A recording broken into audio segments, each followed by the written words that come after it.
Mais le temps répondre dans le Bien, j'ai le grand plaisir de passer la parole à Jérémy Decoq et Melchior Cauchois pour la veille d'actualité et des vulnérabilités du mois. Et donc là, évidemment, comme c'était la JSSI le mois dernier, une veille double. C'est à vous.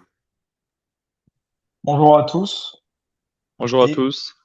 et justement, et en effet, on a beaucoup de choses à voir. On a une soixantaine de slides, donc on va pas perdre de temps et on commence directement avec un petit rappel du support, comme d'habitude. Et donc, on commence avec les workstations. Donc, a priori, pas de rien à signaler pour ce trimestre, mais au moins, vous pouvez voir ce qui arrive, ce qui est prévu pour les versions les plus anciennes de Windows 11.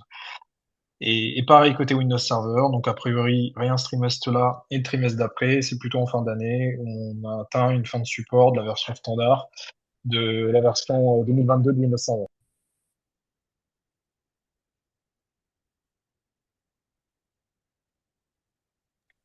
Ouais, alors donc là on attaque les failles, donc avec comme d'habitude le patch CSD.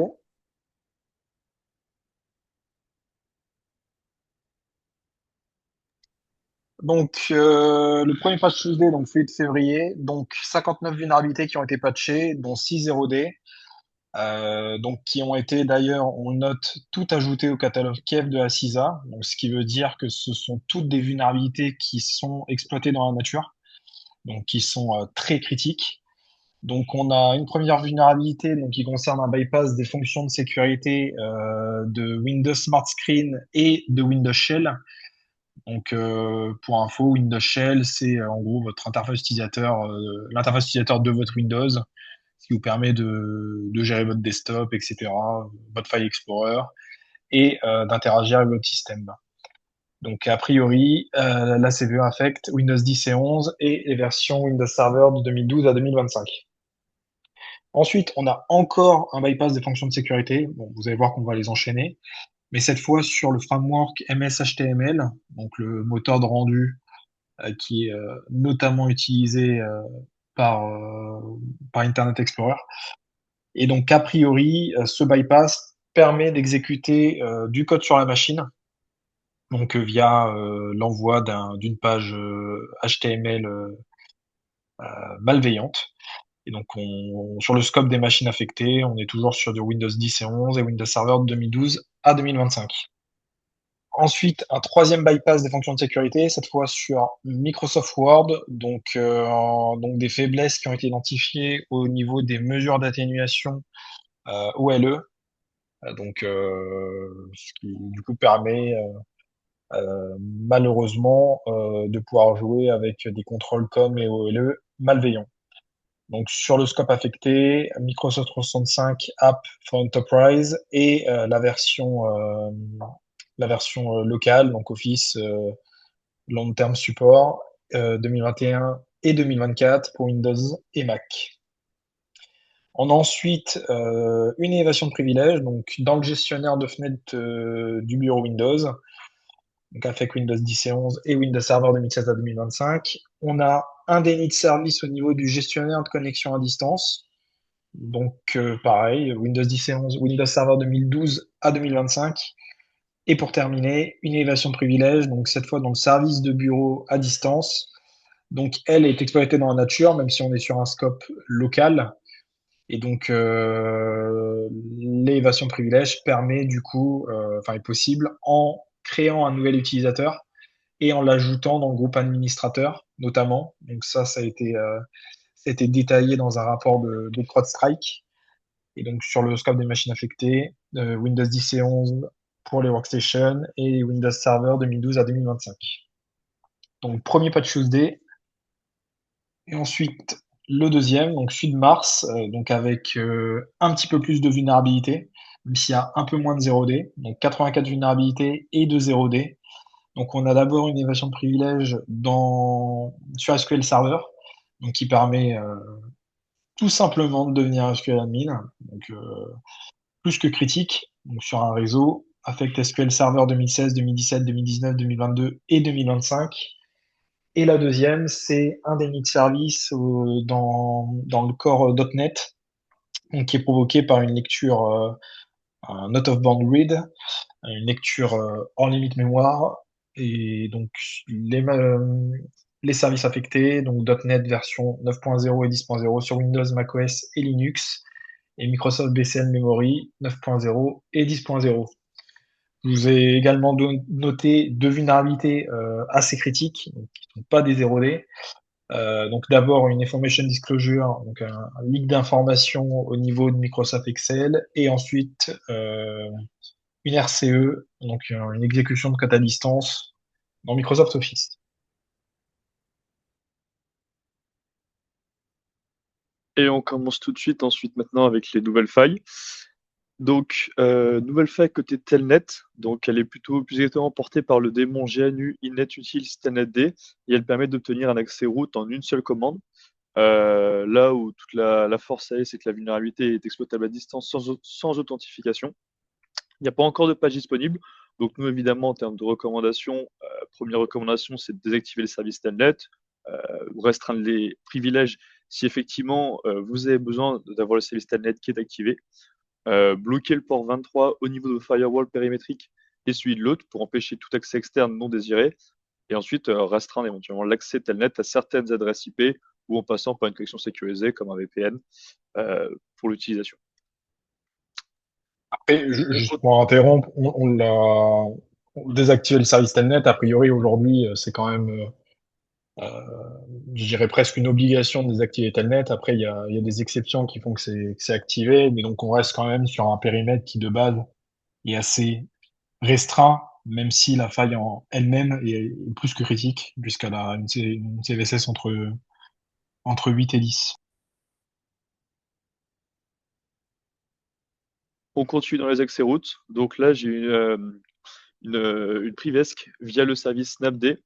Le service Snapd, c'est celui qui gère l'installation et le sandboxing des applications. Donc c'est plus exactement deux services en particulier qui sont touchés, donc SnapConfig et systemd TMP Files. Le premier, il est chargé de construire l'environnement qui sera isolé pour chaque application Snap. Et le deuxième, il est plus là pour faire le ménage de façon régulière et automatique dans les fichiers et dans les dossiers temporaires. La difficulté d'exploitation, c'est qu'elle dépend du temps. En gros, c'est la privesse s'exécute lors du roulement des fichiers temporaires qui est fait du coup par systemd TMP file et elle se fait tous les 30 jours ou tous les 10 jours en fonction de la version d'Ubuntu que vous utilisez. Je vous ai mis le petit tableau en commentaire. Il y a un patch qui est disponible pour Ubiquiti, donc corrige deux failles de sécurité. Donc la première qui est une passe traversale sans authentification qui permet de compromettre l'instance Unify. Et la deuxième qui est une injection NoSQL avec authentification cette fois-ci et qui permet d'élever ses privilèges. Donc ce qui est très très puissant, c'est l'attaque combinée des deux parce que la première qui se fait sans authentification permet de compromettre l'instance et du coup de se créer un compte. Et ensuite, on peut exécuter la deuxième avec l'authentification qu'on s'est créée pour ensuite élever ses privilèges en accès root. Donc le patch est disponible sur la V10.1.89. Un bon point pour Claude, qui a identifié deux failles de sécurité. Donc une première faille sur Vim, donc j'ai une petite erreur malheureusement. Pas de vérification lors de l'utilisation de l'option Tab Panel. Donc en fait, il n'y avait pas de vérification et ça permettait ensuite d'envoyer des commandes et d'avoir un accès notamment au compte utilisé. Donc le patch est disponible. Et la deuxième, c'est une vulnérabilité qui était identifiée sur iMac, qui est aussi un éditeur de texte et qui est lié à, à l'intégration native avec les systèmes de contrôle de version, donc VC Git. Donc quand vous récupériez un dépôt Git, il y avait une lecture automatique du fichier .git/config lorsque vous décompressiez le dossier. Et ensuite, lors de la lecture de ce fichier, vous pouviez manipuler le paramètre core.vsMonitor afin de pouvoir exécuter du code. Il n'y a pas de patch actuellement qui va être disponible parce que selon iMac, donc l'éditeur de texte, c'est une vulnérabilité qui est au niveau de Git et pas au niveau de l'éditeur. Donc ensuite, on a une vulnérabilité que vous avez peut-être, dont vous avez peut-être entendu parler, qui s'appelle Bluehammer. enfin, qui se fait appeler comme ça dans le rapport du chercheur qui a évoqué cette potentielle 0D. Donc, c'est quoi cette vulnérabilité? Une évasion de privilège donc, qui permet d'obtenir les droits système en local sur la machine, donc ce qu'on appelle une LPE. Donc, en fait, cette vulnérabilité a été mise au goût du jour en publiant un exploit sur GitHub. Donc au début, la fiabilité du payload a été remise en cause parce que plusieurs bugs ont été identifiés dans cet exploit. Mais après quelques recherches, il s'avère qu'a priori, la vulnérabilité existe bel et bien. Et donc les faiblesses exploitées justement pour permettre cette élévation de privilège, c'est une TOC2, donc ce qu'on appelle un time of check to time of use. Donc en fait, c'est une vulnérabilité où l'état d'une ressource en fait va changer entre le moment où vous la vérifiez et au moment où vous allez l'utiliser. Et donc vous en avez une et une path confusion. Et donc ce qui est assez important dans cet exercice, c'est qu'en fait il y a eu le chercheur en fait exprime un peu sa vengeance envers Microsoft, envers l'équipe chargée de patcher les produits de Microsoft en évoquant, si je les cite, contrairement aux fois précédentes, je n'explique pas comment ça fonctionne. Vous êtes des génies, vous trouvez bien par vous-même. Grand merci à la direction du MSRC pour avoir rendu cela possible. Donc globalement, en fait, il a pas trop apprécié la manière dont a été gérée la divulgation de la vulnérabilité, donc celle qu'il a signalée. Et du coup, en fait, il a décidé de la publier tout seul de son côté et d'être très très vague sur la manière de la corriger. Donc ça veut dire qu'aujourd'hui, en plus d'avoir un exploit accessible par tous sur GitHub, et ben, en plus, on a une 0D qui est dans la nature et qui peut être exploitée par tout le monde.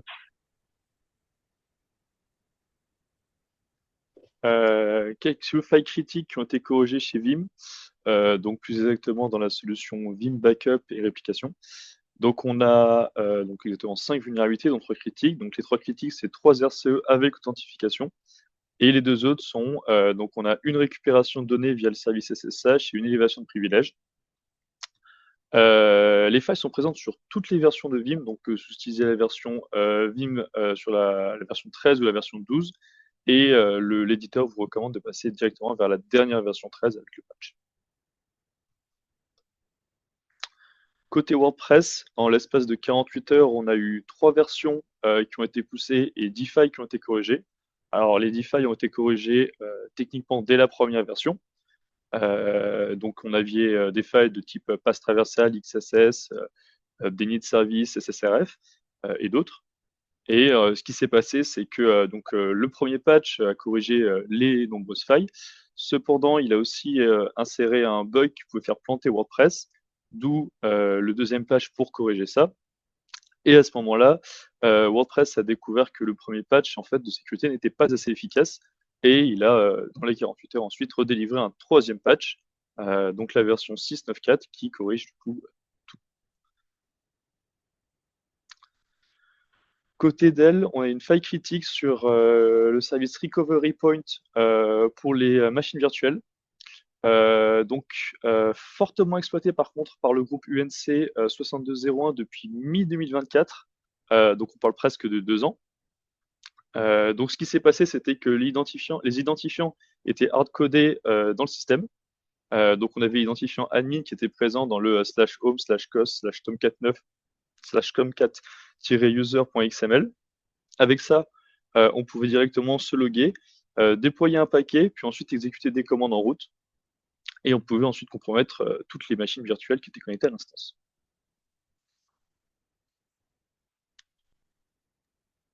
Donc ensuite, côté Citrix Netscaler, on a 2 failles de sécurité. Donc on a d'abord une race condition où on va chercher en fait à provoquer une sorte de compote entre les sessions des users actifs. Et donc là, l'intérêt en fait, c'est d'essayer d'usurper justement une des sessions actives, donc qui appartient du coup évidemment à un autre utilisateur, en espérant qu'en plus cet utilisateur soit assez privilégié. Donc sur cette vulnérabilité, donc qui est la plus critique des deux, non, qui est la moins critique des deux, pardon. Donc ça affecte toutes les appliances qui sont configurées en tant que passerelle ou serveur virtuel AAA. Donc en passerelle aussi bien SSL, VPN que RDP, que CVPN. Et pour la deuxième, du coup, qui est la plus critique, qu'un Star CVSS de 9.8, je crois. Donc on a une validation insuffisante au niveau des données en entrée, donc qui peuvent entraîner un buffer overflow. Donc il faut savoir que cette exploitation, enfin cette vulnérabilité peut être exploitée à distance sans privilège spécifique et que ça vous permet du coup d'effectuer un vol de jetons de session. Donc à la fin d'arriver au même résultat que la première faille de sécurité et d'usurper une session d'un utilisateur.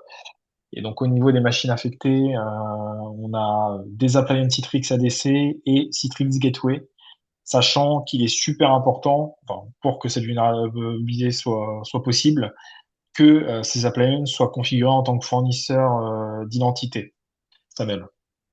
Et donc au niveau des patchs, bah, tout ce qui est supérieur à la version 13.1 de Citrix Netscaler ADC et Netscaler Gateway, et pareil pour Netscaler ADC, donc sur les versions supérieures à 13.1 FIPS et 13.1 NDC PP. Partenariat entre Cloudebus 4.6 et Firefox. Donc, ils ont fait un partenariat pour pouvoir essayer de découvrir de nouvelles failles sur Firefox.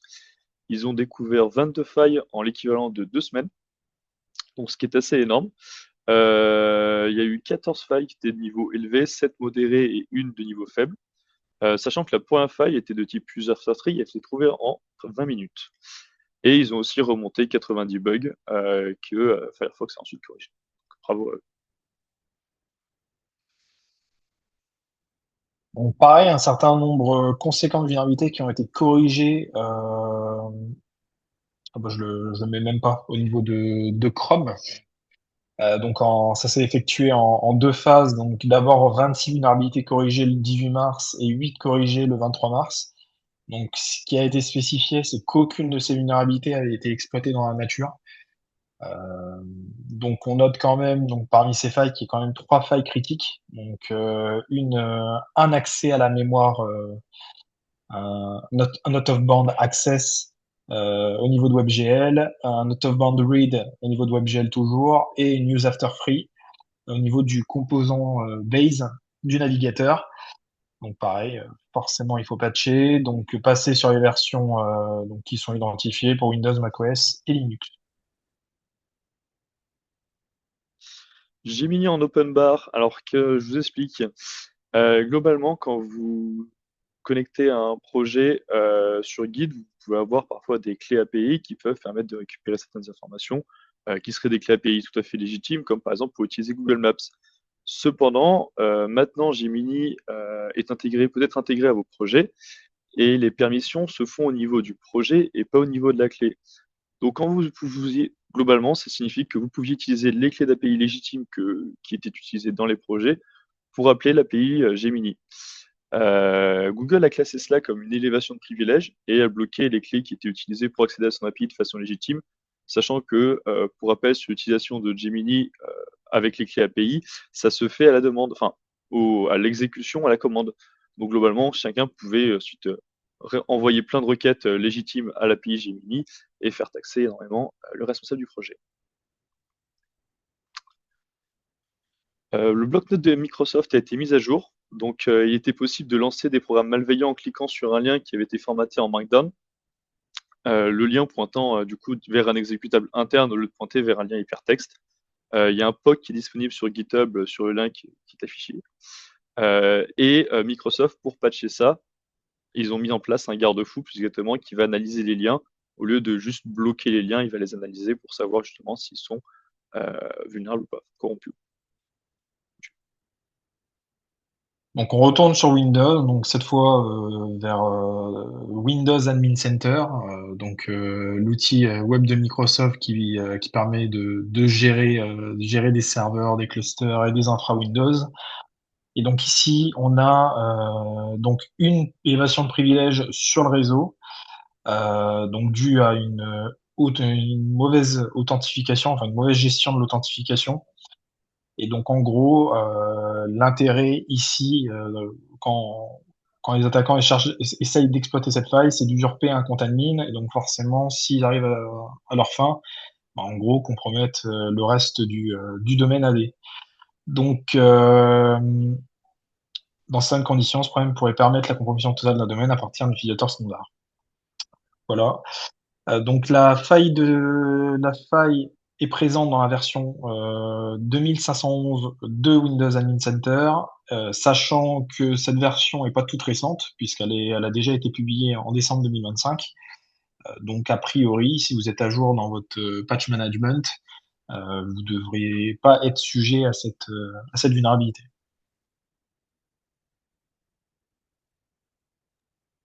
Donc ensuite, on va parler d'un échappement au niveau d'un environnement Docker. Donc c'est une faille qui a été découverte dans Docker Engine et qui permet de contourner le plugin de gestion des autorisations enfin, le plus connu OZ.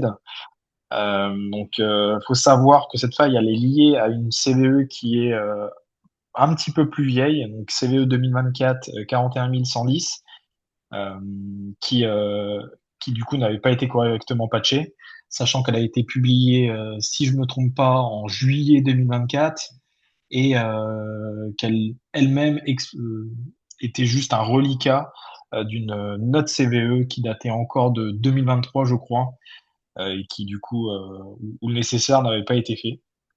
Et donc ici, comment on exploite cette vulnérabilité? En fait, via une requête API. Donc en fait, l'intérêt ici, c'est de requêter le plugin d'autorisation et de pas fournir de body à la requête API. Et donc, en fait, le plugin peut être amené à accepter la requête alors qu'il aurait refusé la requête si elle avait eu un body transmis en plus. Et donc, qu'est-ce qui avait été fait à l'époque comme patch? C'était juste en fait de rajouter un check. Donc, une condition, bah, si le content length du body il est supérieur à 0, alors je laisse passer, sinon je bloque. Mais il y a un use case qui n'a pas été anticipé, c'est le fait d'avoir un content length qui a une valeur beaucoup trop grande. Et donc en fait, juste pour anticiper sur la fin de la slide, bah, en fait ils ont juste rajouté des checks pour dire, je crois si ça dépasse 4 mégas, tu refuses la requête. Et donc le but de l'exploitation ici, c'est de créer un conteneur privilégié avec un accès route à l'autre Docker. Donc du coup de sortir du contexte Docker et de réussir son échappement. Euh, et donc, la recommandation, c'est de passer sur Docker Engine 29.3.1. Et si vous utilisez Docker Desktop, de passer vers sa version 4.66.1, donc qui du coup embarque la version patchée de Docker Engine.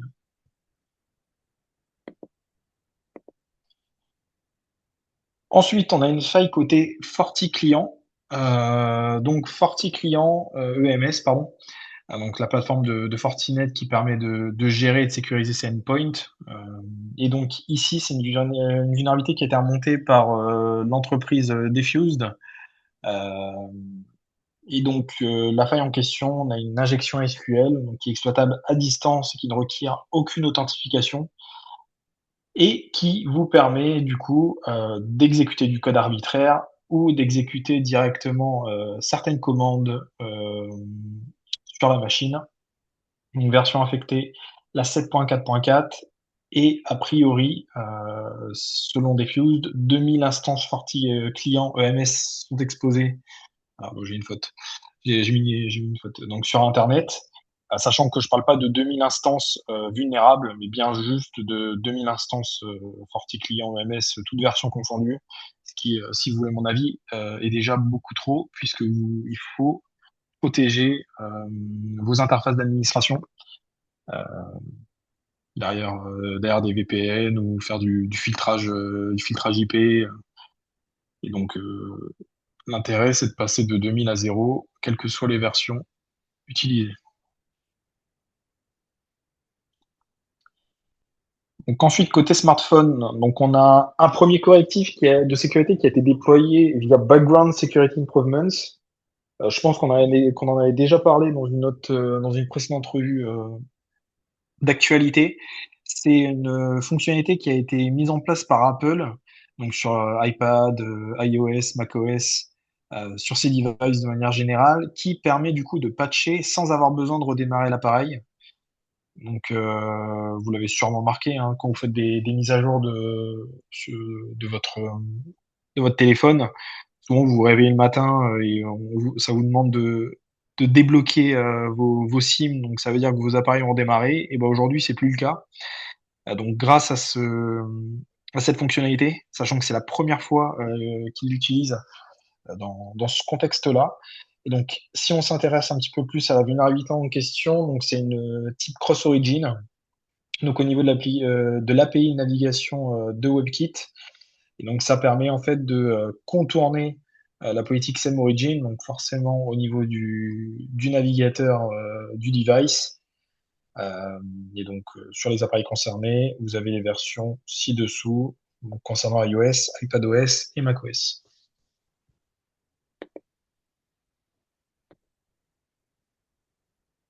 Donc voilà pour les failles. Donc ensuite on va parler des événements cyber, donc piratage, malware.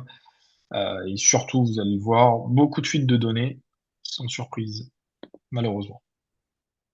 Alors le premier, c'est le FBI qui s'est fait hacker, alors plus exactement la boîte mail du patron du FBI, et plus exactement encore sa boîte mail personnelle, pas sa boîte mail professionnelle, heureusement. Donc l'attaque a été revendiquée par le groupe de pirates Andala, qui est un groupe de pirates qui serait associé à l'Iran. Les données récupérées datent de 2010 à 2019, donc en théorie, ça peut être un petit peu obsolète. 80 000 PC qui ont été impactés par une suppression de données sur le parc de Striker. Ah, je crois que j'ai oublié un petit T. Sur le parc de Striker. Donc ça comprend les postes de travail, les serveurs et les appareils mobiles. Il n'y a pas eu de malware ici, c'est la compromission d'un compte administrateur sur l'environnement 365 qui a permis ensuite la création d'un nouvel admin global et l'exécution de la fonction WIP pour supprimer ensuite toutes les données. L'attaquant a indiqué avoir volé 50 Tera de données, sauf que derrière, selon les investigations, aucune preuve d'exfiltration a été trouvée et la rançon n'a pas été payée. Le ver de 23 minutes de Wikipédia.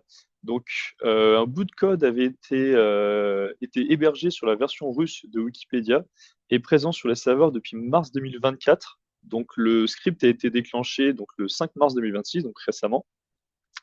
Et il était déclenché par ce qu'on va appeler le patient zéro, qui était un compte appartenant à un employé de la Wikimedia Foundation. Le ver ciblait deux types de fichiers, donc le fichier user.username/common.js et le fichier mediawiki, de .common.js. Donc le premier, c'est le fichier, enfin le script personnel de l'utilisateur qui est utilisé pour personnaliser son interface. Et le deuxième, c'est un fichier qui est partagé sur tout le site et qui est exécuté par les visiteurs pour charger les outils qui seraient communs. Et donc, globalement, après qu'il ait récupéré le contenu des fichiers, il va aller modifier les fichiers de façon à ce que chaque utilisateur qui visiterait ensuite la page infectée ou exécutant le script qui serait partagé, il se ferait compromettre à nouveau à son tour et servirait de vecteur de propagation au vert. Donc l'objectif, c'était de vandaliser le contenu, donc en appelant une fonction random qui faisait afficher des images et n'importe quel texte sur la page. Donc en termes de bilan, on a eu presque 4000 pages qui ont été vandalisées et 85 comptes utilisateurs qui ont été corrompus par le vert. Et vous en avez sûrement entendu parler, si vous ne savez pas, c'est un scanner open source qui permet, que vous intégrez souvent dans votre chaîne CICD, qui permet de détecter des vulnérabilités et aussi de trouver des secrets, aussi bien dans votre code que dans des conteneurs, des images Docker, etc. Et donc, si on parle juste de quelques événements qui tournent autour de Trivi, donc on a eu deux compromissions en 3 semaines. Donc une fin février 2026. Donc on part d'une compromission initiale au niveau des GitHub Actions, donc au niveau justement d'HMCICD, avec un token GitHub qui se promenait par là et donc qui a été trouvé par HackerBot Cloud, qui est un bot IA utilisé par la team PCP. Le 19 mars, une publication de version piégée, donc la version 0.69.4 de Trivi, qui, qui s'est promenée et qui englobait en cadeau un petit infostealer. Donc quelques jours après, enfin entre le lendemain, mais ça durait 2 jours, il y a eu une suppression du coup de cette fameuse version 0.69.4 avec un passage en urgence sur la version antérieure. Et les jours d'après, une nouvelle vague, mais cette fois au niveau des images Docker, donc qui comportait du coup la version compromise de Trivi, donc la version 0.69.5 et 0.69.6. Donc sachant que justement, en parlant de publication, donc au niveau de Docker Hub, au niveau de GitHub Release, mais aussi au niveau de Homebrew, donc votre gestionnaire de paquets sur macOS. Et ici, en fait, du coup, on parle d'une supply chain trusted channel parce qu'en fait, tout est parti de comptes légitimes, donc qui ont été compromis. Et donc, ça fait ça, ça permet de rappeler l'importance de faire attention à ces sujets liés à la supply chain. Et on a encore un très beau exemple, malheureusement, avec Trivi qui est utilisé par énormément de monde dans le monde du développement. Donc ensuite encore un coup de la team PCP, donc cette fois au niveau de LightLLM, donc un paquet Python. Donc deux versions malveillantes publiées le 24 mars, donc la version 1.82.7 et 1.82.8. Donc aussi en cadeau une petite charge malveillante, donc une charge malveillante qui avait pour conséquence de récupérer vos identifiants, donc clés SSH, jetons cloud, secret Kubernetes, portefeuille cryptographique, fichier système, .env, etc. Ensuite, de se promener, donc surtout si vous étiez dans un cluster Kubernetes, de se déployer entre vos nœuds, et ensuite du coup d'installer des portes dérobées persistantes via systemd. Donc, sachant que LightLLM, même si vous n'en avez pas entendu parler, c'est téléchargé 3 millions de fois par jour. Encore un cas typique de supply chain. Alors, des données du poulet en ligne, donc vol de données chez KFC, donc via un accès légitime. On n'a aucune information concernant la taille des données qui ont été volées. On sait uniquement que le type d'information qui est volé, c'est le nom, le prénom, email, numéro de téléphone et numéro de fidélité de chez KFC. De leur côté, ils ont déposé une plainte contre X auprès du procureur de la République du tribunal judiciaire de Nanterre. Et il y a un mail de communication qui a été envoyé aux différentes personnes concernées par ce vol de données. Toujours côté fuite de données, donc 12 gigas de données volées chez Aura. Donc Aura, pour ceux qui ne connaissent pas, c'est une entreprise américaine qui est dans la protection d'identité. Il y a eu mise en ligne, enfin plutôt les données ont été mises en ligne après que la demande de rançon a été échouée. Donc nous y retrouvons à l'intérieur donc le nom complet, l'email, l'adresse postale, le numéro de téléphone, l'adresse IP, les journaux de commentaires du service et les journaux de commentaires du service client. Et présence aussi de données de personnes qui ne seraient pas clients de l'entreprise, car en fait, il se trouve que Aura a racheté une entreprise en 2021 et les informations, enfin, elle a racheté des informations de données qui auraient déjà été volées il y a quelques temps, en 2021 en l'occurrence. Supply chain chez ManoMano, donc 3,8 millions d'utilisateurs impactés. Donc il y a eu à ce moment-là un accès illégitime qui était détecté sur les serveurs par des prestataires. La compromission d'un compte utilisateur du centre de support en fait était basée à Tunis. Et derrière, le prestataire a extrait, enfin plutôt l'identité du prestataire qui a été corrompu a extrait des données en janvier 2026. Les données impactées sont le nom complet, l'email, le numéro de téléphone et les communications et échanges avec le service client. Donc, par exemple, les tickets de support et les requêtes. L'accident le 1er avril, on aurait pu penser à une blague, mais en fait pas du tout. Donc, fuite du code source de Cloud Code. Donc il y a la mise en ligne du fichier cali.js.map.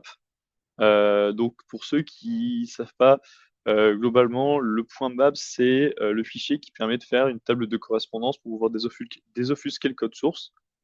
Donc correspond à la version 2.1.88 sur le registre NPM. Et on peut estimer que la fuite représente environ 1900 fichiers et 512 000 lignes de code. Donc Claude a décidé de traquer ceux qui partagent le code en leur adressant une lettre disant pour atteinte au droit d'auteur. Les étudiants à risque, donc exfiltration des données du site mesrendez-vous.étudiant.gouv.fr. Donc c'est la plateforme de rendez-vous pour les services sociaux et les logements des Crous. Donc 774 000 étudiants qui ont été impactés. 80% des étudiants uniquement concernés sur des données qui sont des données habituelles, donc nom, prénom, adresse mail, adresse postale. Et 20% sur des données qui sont quand même plus sensibles, donc avec des copies de documents délicats comme des cartes d'identité et des passeports.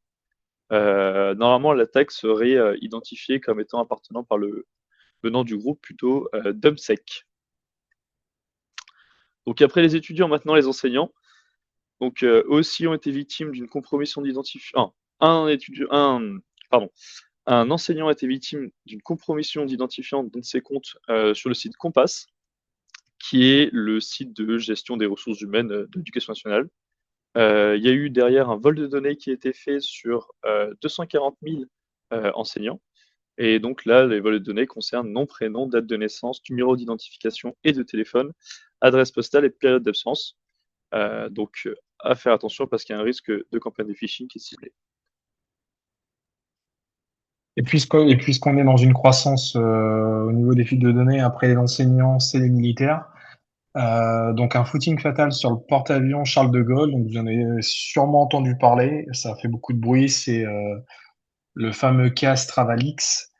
Et donc si on regarde un peu ce qui s'est passé, donc en fait vous avez un monsieur donc qui se fait nommer Arthur. Donc qui était en train de faire son footing sur le porte-avions avec une montre connectée qui était du coup relié à son compte Strava qui lui-même était public.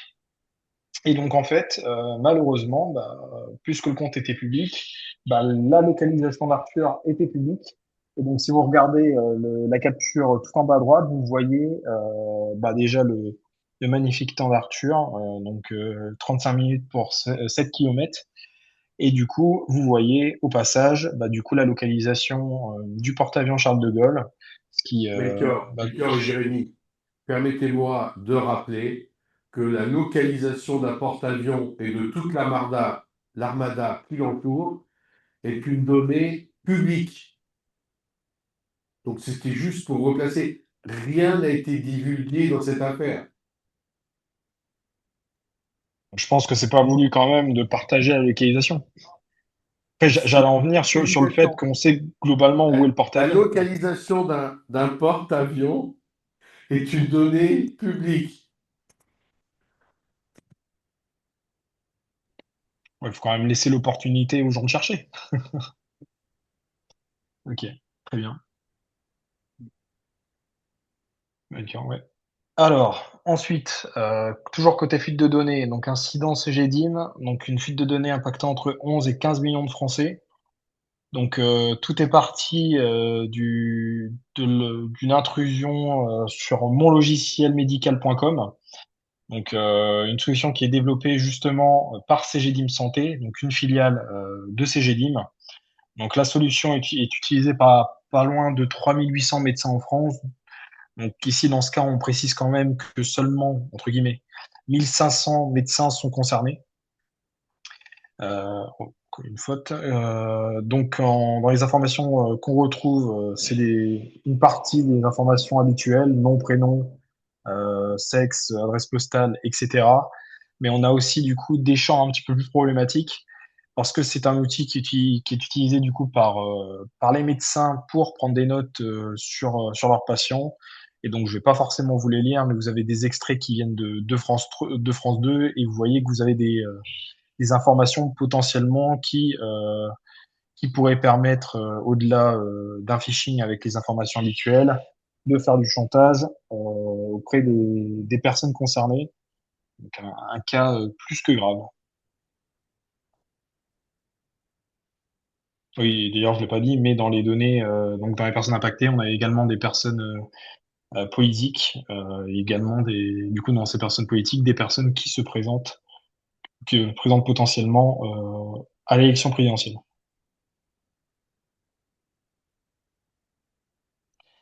Donc ensuite, donc côté Alinto, Alinto qui fournit des solutions de messagerie professionnelle et de collaboration, donc également par exemple une passerelle sortante de mail, SMTP.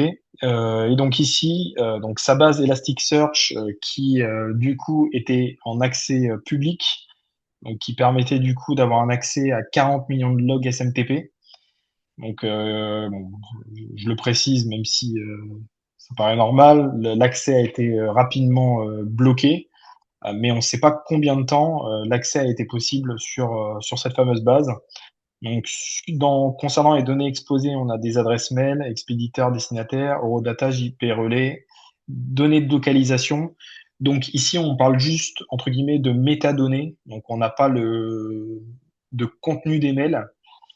Mais c'est quand même important puisqu'avec des métadonnées, ben, on peut cartographier les relations, savoir qui parle à qui, voir évaluer faire de l'OSINT, évaluer des habitudes et identifier aussi des partenaires clés.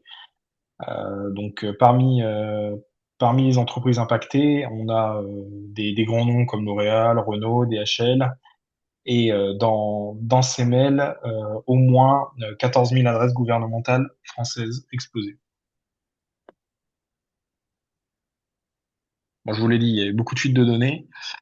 Donc la fin de IGG Torrent, donc un arrêt brutal de la plateforme, donc d'un site qui permet de partager des torrents. Et donc en plus de l'arrêt, une publication d'une archive de 11 gigaoctets donc sur un site qui a été créé pour l'occasion, iggleak.top. Donc l'auteur de cette publication, c'est Groloom. Donc il en a profité pour dénoncer les pratiques du site, donc en évoquant 10 millions d'euros de recettes pour année 2024-2025. Donc pour dire que les équipes de modérateurs donc qui travaillent bénévolement, alors que pendant ce temps les personnes à la tête se font de l'argent globalement. Il en profite aussi pour fournir quelques scripts utilisés sur le site qui permettent notamment d'intercepter les coordonnées bancaires saisies par les utilisateurs, les scans de crypto-monnaies donc sur vos navigateurs. Et il en profite aussi pour dire que la moitié des mots de passe qui sont stockés côté serveur sont stockés en MD5. Et donc sur l'archive zip, donc qui est 11 gigaoctets compressé, si vous décompressez, vous en avez pour une trentaine de gigaoctets. Vous avez des codes sources, des documents, bases de données, des identifiants et d'autres informations.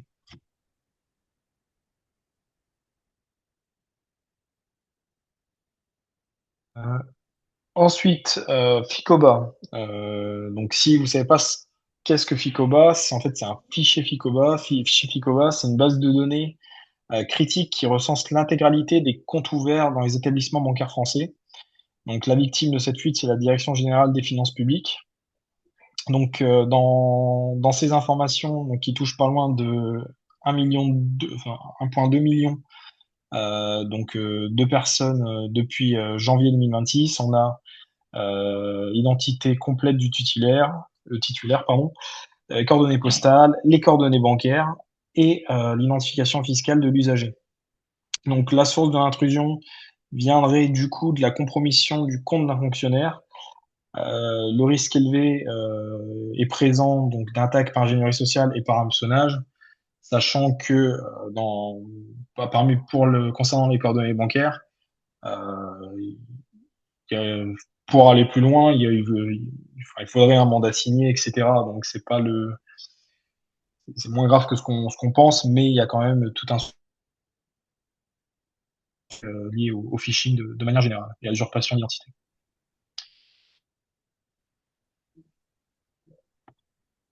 Côté CFDT, donc en CFDT qui a subi une atteinte informatique, donc ce qui a eu pour conséquence du coup le téléchargement de données personnelles d'adhérents, donc nom, prénom, coordonnées complètes des contacts, date d'adhésion à la CFDT et le syndicat d'affiliation. Donc concernant les adhérents, donc on a 1,4 million de membres impactés par cette fuite de données. Donc des informations sur les membres actifs, mais également sur d'anciens affiliés. Parce que la CFDT aujourd'hui, c'est pas autant d'adhérents. Et donc, ce qui a été la réponse de la CFDT donc, concernant la présence d'informations d'anciens affiliés.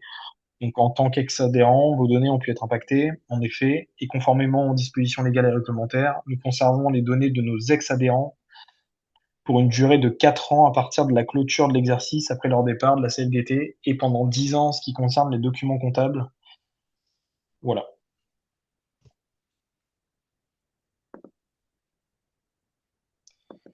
Donc ensuite, dernière fuite de données, je crois, piratage de la Commission européenne, donc plus précisément du portail officiel qu'ils utilisent, donc europa.eu, donc ce qui donne accès aux institutions, lois, actualités, etc. Donc c'est le piratage qui a été revendiqué par Shiny Hunters. Donc l'intrusion sur le portail a été possible par un accès malveillant à un des comptes AWS utilisés par la commission. Donc au total, c'est 350 gigas de données volées, bases de données, documents confidentiels et des contrats. Et on n'a pas forcément eu de réponse de la Commission européenne à ce sujet. Voilà pour les fuites de données. Donc ensuite, on a une panne, donc une panne côté OVH, donc qui a eu lieu le lundi 23 février, donc qui a commencé à 15h11 et qui a duré un certain temps. Euh, donc plusieurs sites français inaccessibles, de Gameblog, que Clubic et Open Classroom notamment, pour en citer que quelques-uns. Et donc la cause viendrait du coup d'une défaillance électrique dans une partie du data center de Gravelines. Côté publication, on a l'ANSSI qui a mis à jour sa politique sur l'open source. Donc, elle s'intitule autour de 4 axes. Donc, premier axe, c'est publier des logiciels sous licence libre. Donc, ça signifie tout ce qui est le partage d'outils de cybersécurité, avec pour objectif la transparence, la coopération et la diffusion des compétences. Et notamment aussi tout ce qui est choix de licence adaptée. Le deuxième axe, c'est contribuer à des projets open source existants. Donc là, c'est plus la participation à des projets majeurs, comme des briques systèmes comme Linux, la correction de bugs et le fait d'avoir un impact plus large sur l'écosystème.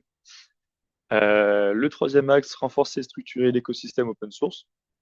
Donc là, pardon, excusez-moi, j'ai mis le point avant. Donc là, c'est plus avoir un impact large sur tous les écosystèmes, notamment sur la collaboration avec l'administration, les entreprises, les chercheurs et tous les autres acteurs qui seraient dans le domaine. Et le dernier point, c'est, enfin, le dernier axe, utiliser des solutions open source au sein de l'ANSSI. Donc là, c'est le fait d'avoir la capacité de eux, de leur côté, d'auditer, de modifier et notamment de reprendre un projet s'il était abandonné. Et l'ANSSI a décidé aussi de financer des audits de sécurité de logiciels open source avec pour objectif de sécuriser des composants qui seraient très utilisés dans les entreprises. Toujours côté Annecy, en termes de publication, ils ont délivré le panorama de la cybersécurité 2025. Donc, bilan de l'année, un nombre globalement constant du volume d'attaques, mais par contre avec des impacts qui sont plus graves et plus stratégiques. Donc, plus de 1366 incidents qui ont été traités par l'ANSSI cette année, moins d'impacts de type ransomware, mais avec des impacts qui vont être plus à réaction, donc avec vol et ensuite exploitation des données. Donc, on parle souvent de double extorsion. Et le rapport présente aussi des menaces qui sont plus difficiles à détecter et à restreindre, avec maintenant de plus en plus de ventes de malware en ligne, le partage des outils entre attaquants et des chaînes d'attaque qui sont de plus en plus sophistiquées.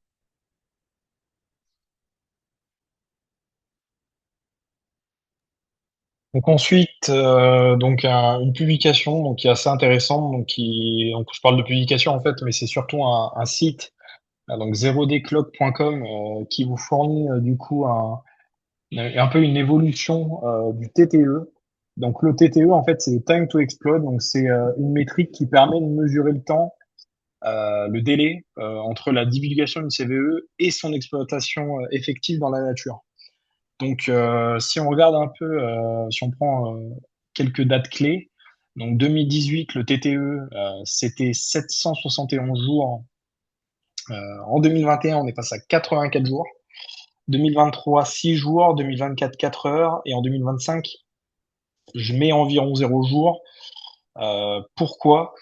Parce que aujourd'hui, quand vous dites, si un chercheur vous dit qu'il a trouvé une vulnérabilité dans tel programme et globalement qui donne quelques informations sur le comment ça a été, en quelle partie précisément ça a été trouvé. Est-ce que c'est au niveau de l'authentification? Est-ce que c'est au niveau de l'activation du VPN? Bref, vous donnez ces éléments-là à l'IA aujourd'hui avec un accès au code et elle peut vous trouver l'exploitation. On vous fait au moins une proof un POC.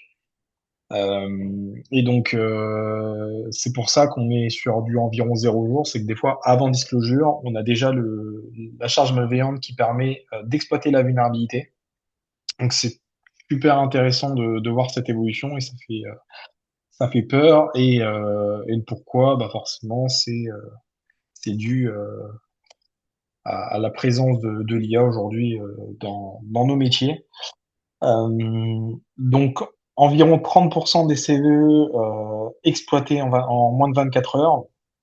Donc, c'est-à-dire qu'aujourd'hui, c'est très difficile de pouvoir réagir à temps. Parce qu'en fait, quand on a vent de la vulnérabilité, et encore, il faut avoir une veille assez active, bah, en fait, il est déjà trop tard. Donc, on était avant sur un modèle patché à temps. Maintenant, c'est plutôt l'attaque précède la défense, ce qui est très compliqué. Donc, je vous en ai parlé. C'est l'IA qui favorise intrinsèquement cet offensif. Donc, elle découvre les vulnérabilités, elle génère les exploits et en plus, elle permet aussi d'automatiser les attaques. Vous avez également d'autres chiffres et des rapports que je vous conseille de lire avec attention. Donc, voilà un peu pour les événements cyber. Donc, ensuite, on a juste un point sur les US. Maker, je peux s'en parler. Donc freedom.gov, gouv puis évidemment en anglais. Donc ce serait le VPN d'État américain, donc qui serait destiné au grand public et se verrait comme un outil d'anti-censure, donc censé permettre aux utilisateurs du monde de contourner les mesures de blocage des sites et des contenus de chaque pays. Globalement, on peut voir ça comme se l'entendre directement pour aller à l'encontre des autres États, notamment quand on parle du blocage pornographique qui a été mis en place récemment pour les mineurs en France.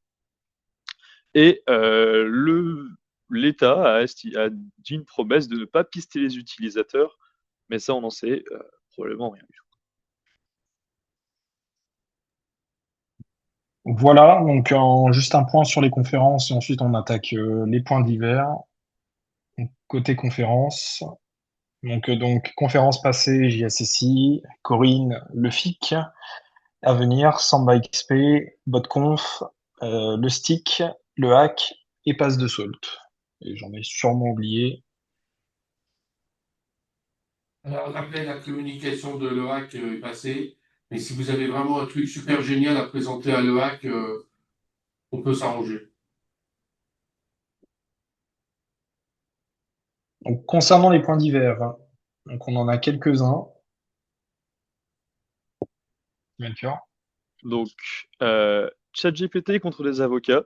Donc, en 2021, il y a eu le rachat du studio qui était un studio de jeux vidéo par l'éditeur Krafton pour 500 millions d'euros. Et dans le contrat de rachat, il y avait marqué que si le prochain jeu atteignait un certain objectif, il y avait un bonus de 250 millions.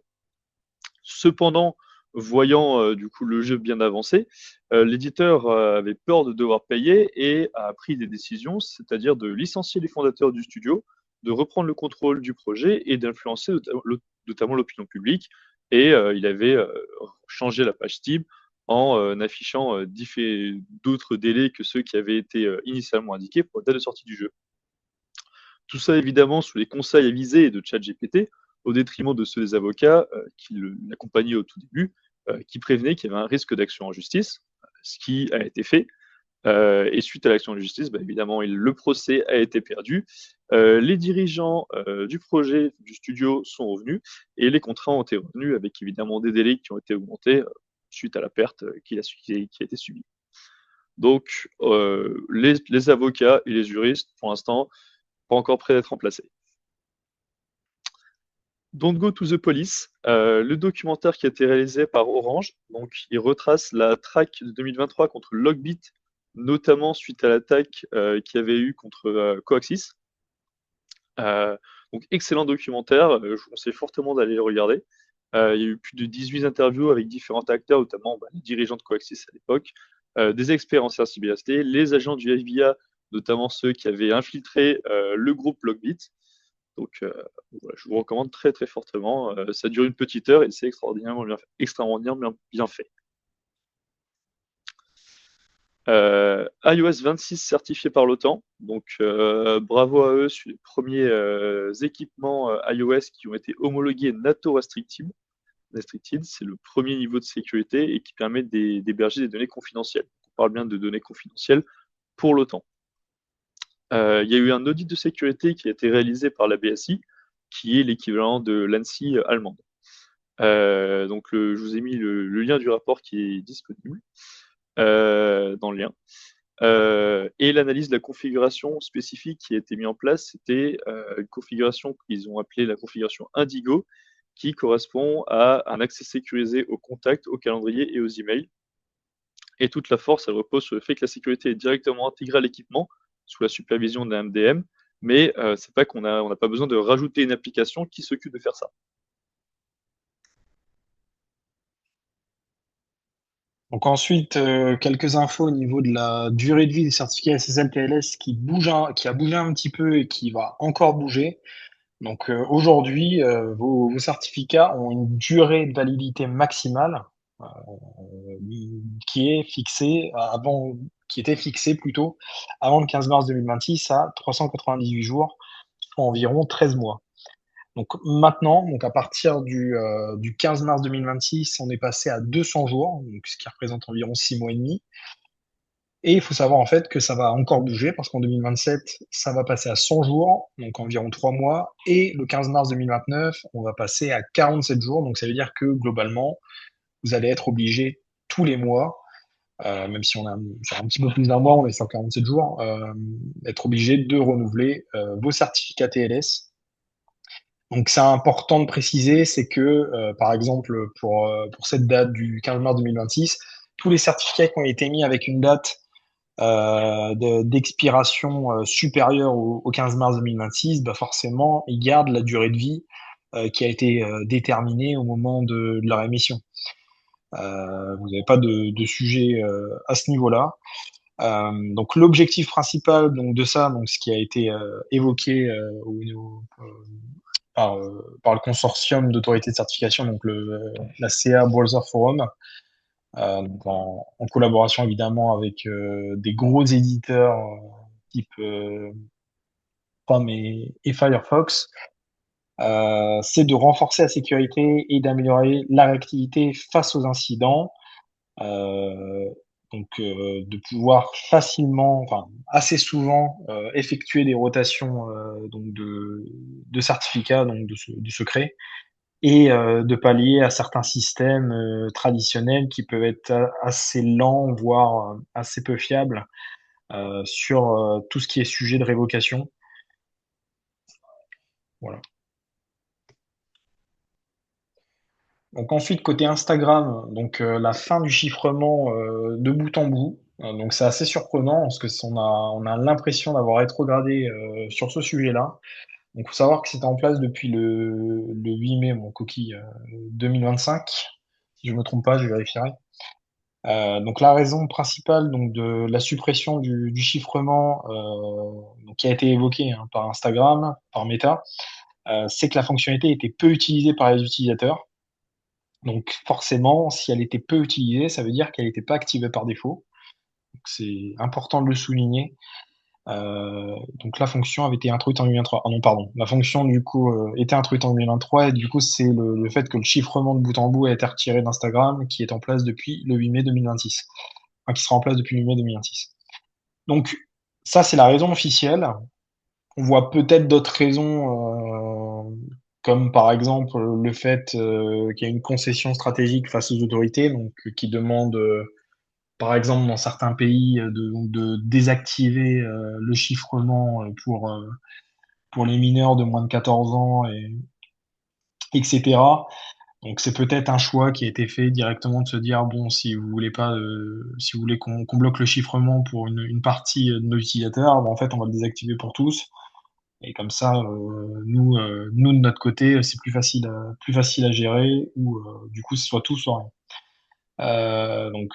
Est-ce que c'est ça plutôt qu'un choix vis-à-vis de l'expérience des utilisateurs?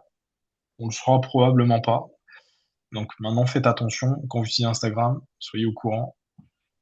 Vous faites plus du peer-to-peer. D'accord. Donc ensuite, un point donc, qu'on a rappelé et encore rappelé, donc c'est le sujet super important concernant vos Windows, c'est l'expiration des certificats donc utilisés pour le Secure Boot.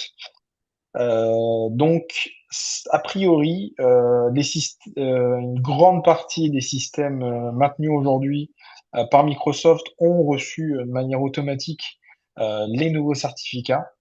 Donc, j'entends à ça les Windows 11, donc, toutes versions confondues, les versions les plus récentes de Windows 10, donc supérieures à la 22H2, y compris inclus. Et du coup les versions étendues pour la 21H2 juste en dessous. Les versions Windows Server 2022 et 2025, Windows Server 2016 et 2019 et Windows Server 2012 R2, mais uniquement ceux qui utilisent le programme SU. Voilà.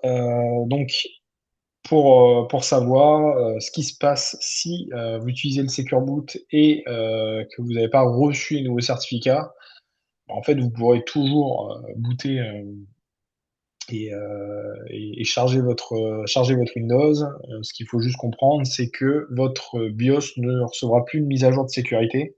Donc forcément, vous vous exposez à des gros risques de sécurité. Euh, donc voilà, incapable également de valider des logiciels tiers qui seraient signés avec ces mêmes certificats et du coup aussi l'impossibilité de recevoir des correctifs de sécurité pour Windows Boot Manager. Donc là, par contre, c'est à partir d'octobre 2026 parce que le certificat en question expire en octobre 2026.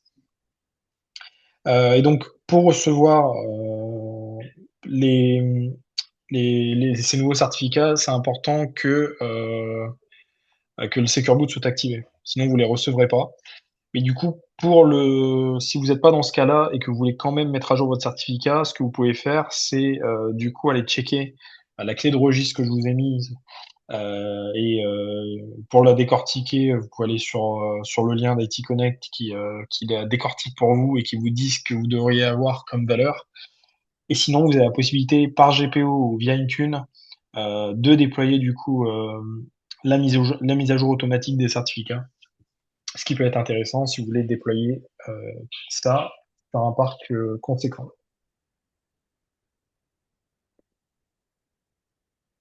Ensuite, l'avant-dernier point d'hiver, donc Brothergate,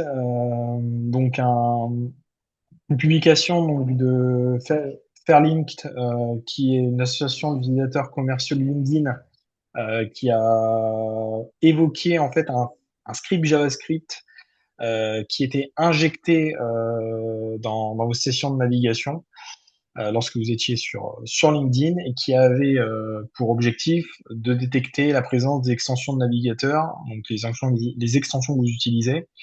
Euh, donc sur ça, ça se base sur une liste d'extensions donc qui comporte, ouais, je l'ai mis, 6236 extensions différentes, donc pour des navigateurs basés sur Chromium, mais en plus du coup qui fait également un fingerprinting de votre appareil, donc récupérer par exemple le nombre de cœurs de votre processeur, la quantité de mémoire vive dont dispose votre machine, la résolution de votre écran, le fuseau horaire, le log system, etc.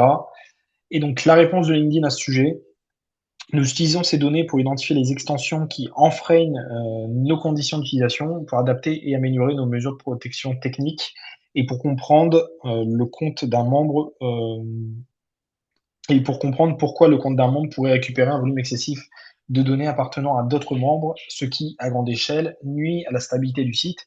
Donc globalement, la réponse courte, c'est pour éviter le scrapping.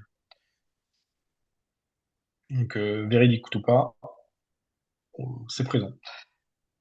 Voilà.